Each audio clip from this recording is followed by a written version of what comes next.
정미애의 인생에서 가장 큰 슬픔은 한순간이 아니라 개인적인 상실과 질병과의 싸움, 그리고 가족 생활에서의 묵묵한 희생이 합쳐진 결과였습니다. 그녀가 경험한 가장 깊은 고통 중 하나는 2021년에 3기 혀암 진단을 받았을 때였습니다.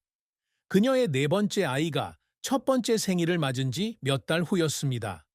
이 사건은 그녀가 평생 쌓아 올린 음악 경력을 위협했을 뿐만 아니라 가수에게 가장 소중한 두 가지인 말하고 노래하는 능력을 잃을 위기에 처하게 했습니다. 그녀는 회복 후 TV조선과의 인터뷰에서 소식을 듣고 많이 울었어요 라고 말했습니다. 저는 다시는 노래를 부를 수 없을 것 같아 두려웠고 제 아이들이 어머니 없이 자랄 것 같아 두려웠습니다. 그 슬픔은 혀의 3분의 1을 제거하는 수술로 인한 육체적 고통뿐만 아니라 자신을 잃을 가능성에 직면했을 때의 절망감이기도 했습니다. 정미애의 가장 큰 슬픔은 직장 생활에서 오는 압박감에서 비롯된다. 그녀는 2019년 미스 트롯 첫 시즌에 합류했을 당시 67일 전에 셋째 아이를 출산한 상태였습니다. 이런 상황에서 무대에 오르기로 결심한 것은 신체적으로 힘든 일일 뿐만 아니라 어린 자녀를 남겨두고 꿈을 좇아야 한다는 괴로움이기도 했습니다. 제가 너무 이기적이라고 생각해요. 그녀는 People and Español에서 이렇게 말한 적이 있습니다. 저는 집에 있는 아이를 생각하며 매일 밤 울어요. 하지만 노력하지 않으면 영원히 후회하게 될 거라는 걸 알아요. 그녀는 어머니 역할과 예술가 역할 사이에서 균형을 맞춰야 했기 때문에 이런 슬픔은 수년간 지속되었고 종종 원하는 만큼 아이들과 함께 할 수 없다는 죄책감에 시달렸습니다.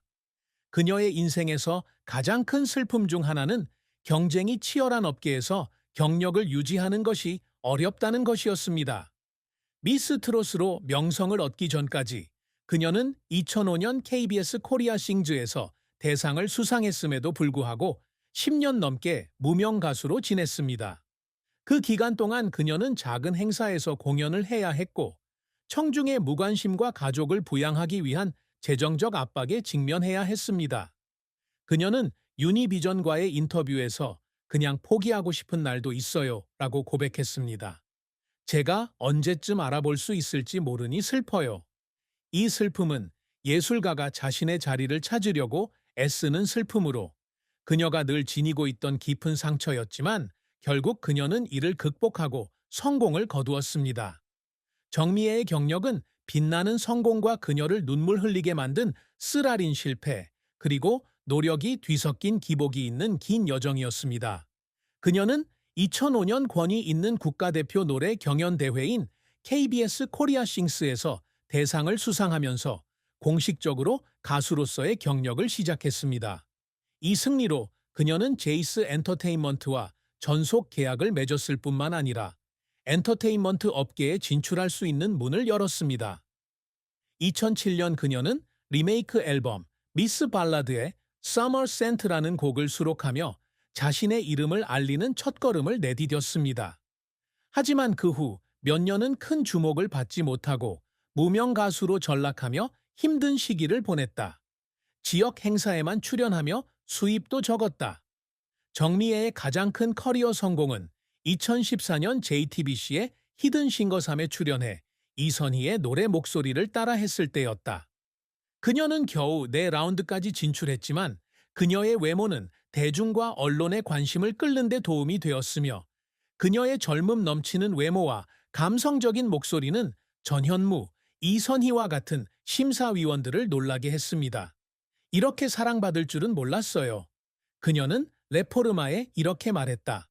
하지만 진짜 하이라이트는 2019년 TV조선 미스트롯 시즌 1에 참여했을 때였습니다. 전체 4위를 차지한 그녀는 쇼 엔터테인먼트와 계약을 맺고 싱글 Will You Go Out With Me를 발표하며 음악계에 큰 반향을 일으켰고 이 곡은 여러 주 동안 가온 디지털 차트에서 1위를 차지했습니다. 이 성공은 그녀에게 명성을 가져다 주었을 뿐만 아니라 그녀가 14년 동안 기다려온 인정도 가져다 주었습니다. 하지만 정미애의 경력은 좌절없이는 성공할 수 없었다. 히든싱거 이후 그녀는 매니지먼트 회사의 지원 부족과 홍보 전략의 부족으로 인해 유명해질 수 있는 기회를 활용하지 못했습니다. 그녀의 데뷔 앨범은 투자에도 불구하고 예상한 만큼의 판매량을 달성하지 못했고, 이로 인해 그녀는 음악계에서 침체기에 빠지게 되었다. 또 다른 좌절은 2021년에 혀암과 싸우기 위해 모든 활동을 중단해야 했을 때였습니다. 그녀는 엘 유니버설에 이제 끝났다고 생각했어요 라고 말했습니다. 무대에 다시 설 수 있을지 모르겠어서 슬퍼요. 이 휴식 기간 동안 그녀는 많은 공연 기회와 광고 계약을 잃었지만 동시에 인생에서 음악이 얼마나 중요한지 깨닫게 된 계기가 되었습니다. 정미애는 자신의 경력에서 여러 번 눈물을 흘렸다. 미스 트롯을 준비하기 위해 그녀는 출산 후 몇 주 동안 쉬지 않고 연습했고 몸이 지쳐 있음에도 불구하고 밤늦게까지 노래를 부르기도 했습니다. 그녀는 텔레비사에 아파서 울 때가 있어요 라고 말했습니다. 하지만 저는 멈출 수 없었습니다. 이것이 제 마지막 기회라는 걸 알았기 때문이죠.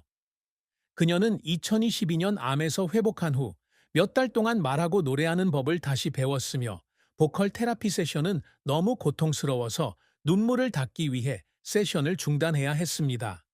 그러한 헌신은 눈부신 컴백을 가져왔을 뿐만 아니라 그녀의 눈물을 흘렸음에도 불구하고 그녀의 강철 같은 의지에 대한 증거이기도 했습니다.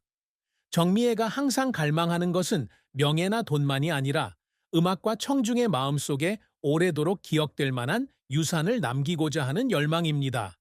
그녀의 가장 큰 목표 중 하나는 트로트 음악을 젊은 세대에게 소개하여 전통적인 장르에서 현대 문화의 일부로 변모시키는 것입니다.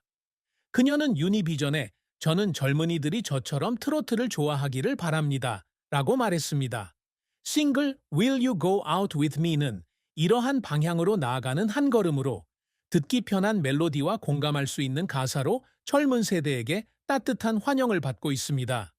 그녀가 암에서 돌아와 2023년 코리아 싱스에서 공연을 펼친 것도 그녀의 목소리를 통해 트로트의 매력을 확인하는 방식이기도 합니다.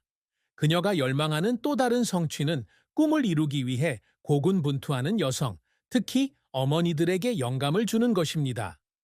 출산 후 67일 만에 미스 트롯에 합류하고 4명의 자녀를 키우며 암과 싸우면서 그녀는 회복력의 상징이 되었습니다. 제가 할 수 있다면 누구나 할 수 있어요. 그녀는 호라와의 인터뷰에서 이렇게 말했습니다. 멕시코. 그녀는 자선 행사에 정기적으로 참여하고 고무적인 강연을 하며 여성들이 인생의 어려움을 극복하도록 격려하고자 합니다. 또한 정미애 씨는 항상 아이들에게 자랑스러운 엄마가 되려고 노력한다. 바쁜 직장 생활에도 불구하고 그녀는 항상 가족을 위해 시간을 내어 자녀들의 행사에 참석하고 일상생활을 지원합니다. 그녀는 대구에서 열린 한 행사에서 제 아이들이 저를 보고 포기하지 않는 엄마의 모습을 보았으면 좋겠어요. 라고 말했습니다. 그녀는 항상 이러한 균형을 이루고자 노력하는데 이를 위해 많은 시간과 에너지를 희생해야 하더라도 말이다. 이러한 성취는 단순히 상이나 직함이 아니라 그녀가 자신의 삶의 가치를 어떻게 정의하는지를 보여줍니다. 정미애의 삶에서 사랑과 결혼은 중요한 장이며 그녀는 이 장에서 행복과 깊은 슬픔을 모두 경험합니다. 그녀는 2000년대 초반 자신의 경력이 시작되기 전에 현재의 남편, 연예계 사람이 아니며 이름이 공개되지 않은 남자와 결혼했습니다. 그들은 4명의 자녀를 두었는데 이는 오랜 세월에 걸친 그들의 사랑과 헌신의 증거입니다. 그녀는 한때 TV 노타스와의 인터뷰에서 그는 제가 실패하든 성공하든 항상 제 곁에 있어준 사람입니다. 라고 말했습니다. 이 결혼은 그녀에게 예술계의 폭풍 속에서도 필요한 안정감을 제공해 주었습니다. 하지만 모든 것이 완벽한 것은 아닙니다.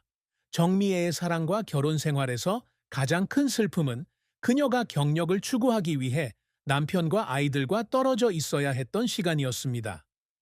미스 트롯과 다른 쇼에 참여하는 동안 그녀는 종종 집을 비웠고 이로 인해 때때로 남편과의 관계에 긴장이 고조되기도 했습니다. 그녀는 엘 유니버설과의 인터뷰에서 그와 함께 있는 시간이 제가 원하는 만큼 많지 않아서 슬퍼요.